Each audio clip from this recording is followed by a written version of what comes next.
जी हाँ, आज हम बात करते हैं भूतों के भानगढ़ की। हर कोई जानना चाहता है कि भानगढ़ और अजबगढ़ में ऐसा क्या है कि इन दोनों नगरों का किसी समय विनाश हो गया। रहस्य रोमांच भरे भूतों का भानगढ़ के राजा माधो सिंह की हम बात करते हैं। आमेर नरेश मान सिंह के वे भाई थे। अफगानिस्तान युद्ध में उन्होंने वीरता दिखाई थी और बादशाह अकबर ने बाद में माधो सिंह को भानगढ़ का राजा बना दिया था। अजबगढ़ भी माधो सिंह के वंशज अजब सिंह ने बसाया। दोनों स्थानों को लोग भूतों का भानगढ़ और अजबगढ़ के नाम से जानते हैं। अफगानिस्तान युद्ध में माधो सिंह ने अली मस्जिद को विजय किया। मान सिंह के बीमार होने के बाद माधो सिंह ने ही अफगानिस्तान में युद्ध का मोर्चा संभाला था।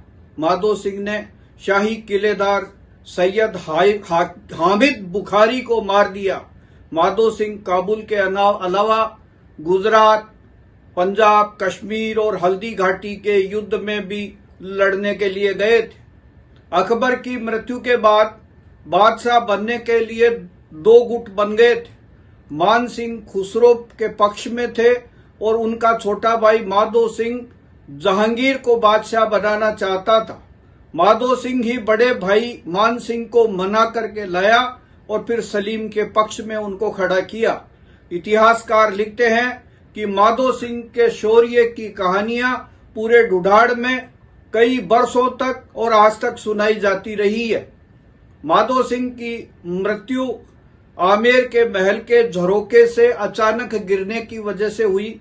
आमेर किले के चबूतरे पर भानगढ़ के राजा माधो सिंह की आज भी पूजा होती है। माधो सिंह के 3 बेटे थे, सुजान सिंह, तेज सिंह और छतर सिंह। छतर सिंह भानगढ़ का राजा बना। मालवा में जुझार सिंह बुंदेला के विरुद्ध युद्ध में भानगढ़ का छतर सिंह अपने 2 बेटों भीम सिंह और आनंद सिंह के साथ शहीद हो गया था। छतर सिंह के पुत्र अजब सिंह ने अपने नाम पर अजबगढ़ बसाया। इनका पुत्र उग्रसेन शाहजहां का मनसबदार था। भानगढ़ और अजबगढ़ का विनाश भी 2 राजपूतों के मुसलमान बनने से हुआ।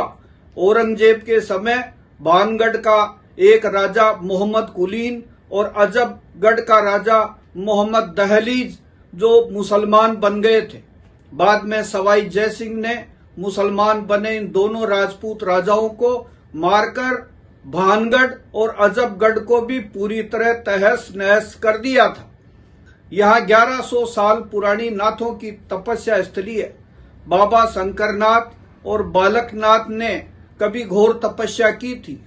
भानगढ़ के एक काबिल सिंह का शिलालेख आजमगढ़ में भी मिला है। इतिहासकार राघवेंद्र सिंह मनोहर ने लिखा है कि माधो सिंह पुंडरीक बिट्ठल नाम के एक विद्वान को कर्नाटक से लाया था।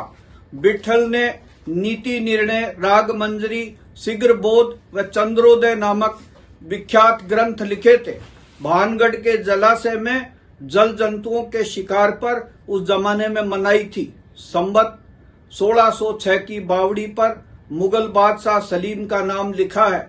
अजबगढ़ में अलवर महाराजा जय सिंह का बनाया जय सागर है। रघुनाथ जी का मंदिर है। अजब सिंह ने 1642 में इसे बनाना शुरू किया। इसी बीच में लड़ाई में मारे गए और इसका निर्माण कार्य रुक गया। अजबगढ़ की गुलबावड़ी में सन 1672 के शिलालेख में काबली सिंह को औरंगजेब का दीवान बताया गया है। उजड़े भानगढ़ की सुरंग सोमनाथ मंदिर में खुलती बताई। तांत्रिक की छत्री और नक्कार खाना भी है। भानगढ़ के गोपीनाथ मंदिर को 1653 में कुंवर सुजान सिंह ने बनवाया था। सोमनाथ मंदिर की स्थापत्य कला अत्यंत बेजोड़ है। इसके गोमुख से 12 महीने पानी बहता रहता है।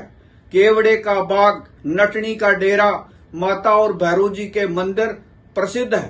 इतिहासकार लिखते हैं कि भानगढ़ में उस जमाने में तांत्रिकों का आना जाना जारी रहता था।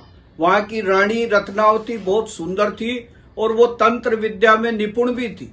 सिंगा नाम के एक तांत्रिक ने रानी को अपने वश में करने के लिए मंत्रित तेल भेजा।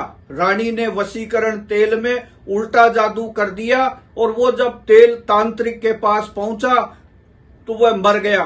तड़प तड़प कर मरते हुए उस तांत्रिक ने भानगढ़ को उजाड़ने का श्राप दे दिया था।